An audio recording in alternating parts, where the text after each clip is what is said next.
Well, we can talk now to the Labour MP for Plymouth, Sutton and Devonport, Luke Pollard, who represents the area so devastated by Vanessa George's actions. Good morning to you. Morning. Should Vanessa George be released next month? I don't think she should.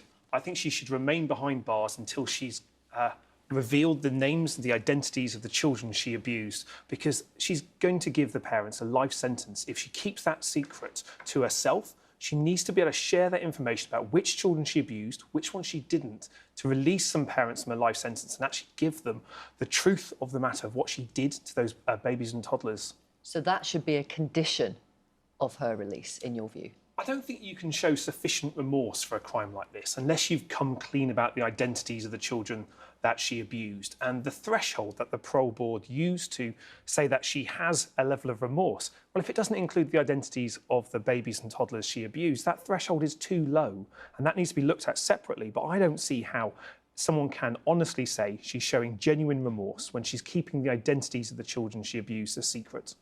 You've called on the Home Secretary to intervene. In what way?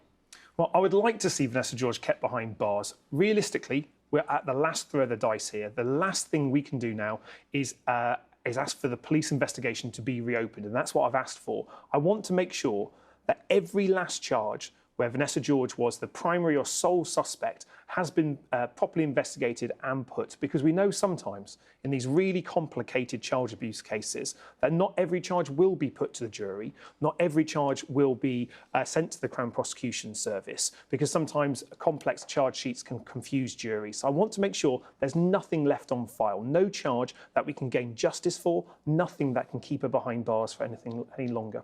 The Home Office tell us that the Home Secretary doesn't have the power to direct the police to reopen an investigation. What can the Home Secretary realistically do? Well, I don't buy that. I think the Home Secretary can set the context here that the Police and Crime Commissioner for Devon and Cornwall can look again at those files, whether it's a literature review by another police force, whether it is going through every single paper in there by a proper investigation. We have to make sure that there's nothing left in those files that could keep Vanessa George behind bars, and importantly, get justice for all the crimes that she's committed, because we know that she was only charged with a certain number of offences, but there's potentially many, many more children that she could have abused at that nursery, and we need to get justice for those. Caroline tweets this: I think she should never see the light of day. Once an abuser, always an abuser. Greg says, again on Twitter, jaw-dropping that she should ever be released from prison, let alone so soon. And Sue says she shouldn't be released until she confesses to all her crimes. In my opinion, she hasn't served long enough.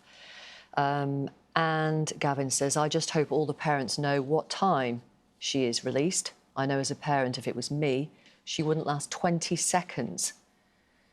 Are you comfortable with comments like that, with the fact that the father we spoke to said if he ever met her, he says he would kill her? Well, I can understand the strength of feeling about it. I mean, the community where this nursery was in Plymouth is a really, really tight community. It's got a lot of family bonds there. And the idea that this could have taken place disgusts the community there, everyone in Plymouth, myself and virtually the entire country as well. I think we need to look at what sentence she was given, because in my mind, if you abuse a child, I would want to know that that child is safe from that abuser going anywhere near them for the duration of their entire childhood. The babies that were abused are still children now, and so she'll be released while they're still kids. And that is something that, you know, offends the sense of natural justice that I've got. It doesn't seem right that she can be coming out where they're still kids, where the parents can still have that uncertainty that what happens if she breaks her parole restrictions? What happens if she she'll comes go straight back to jail? But what happens if she interacts with the children in the meantime? We don't know that, and that's the fear that comes from this. She's banned from working with children. She's banned from the area. She's banned from Devon and Cornwall. It's good that she's banned from Devon and Cornwall, but the thing is about this, when you speak to the parents about it, it's the uncertainty, it's the risk, it's the fear that she might do that. And that's why I want to see her kept behind bars for the duration of the childhoods of the kids that she abused. I think that is it seems like a decent thing to do, to ensure that every one of those kids has the certainty that their childhood will be free of any possibility of bumping into or having any contact with Vanessa George again. Feelings are running high in the area ahead of this release. What would you say to the people you represent? Well, I think we need to, recognise that what Vanessa George did was disgusting.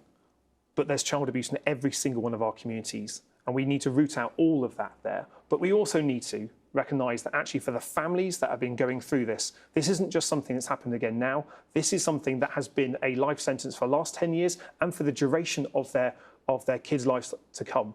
And I think we need to look at the way that the government communicated with this. Far too many of those parents found out not by being communicated by the authorities, not by the parole board or the probation service, but from our local paper and from Facebook.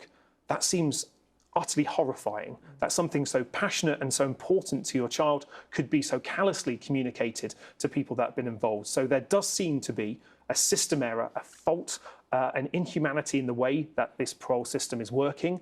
But also, I think we've got a decision here that has gone the wrong way. Vanessa George should be kept behind bars.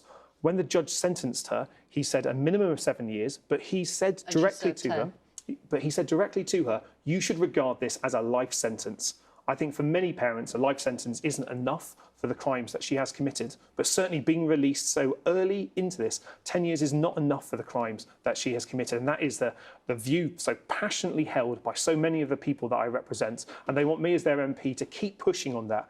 I mean, frankly, we don't have very many options left now. And that's why I've made a direct appeal to the Home Secretary and to the new Prime Minister to say, do everything you can to keep this woman behind bars and to make sure that no other families go through what we've seen in Plymouth, that those families have been through for the last 10 years, because it is utterly sickening that this has happened, and the way in which those parents have been communicated has only compounded it. It's made it worse because it's made them feel like they're not part of the process, that their views don't matter, and that has to be wrong.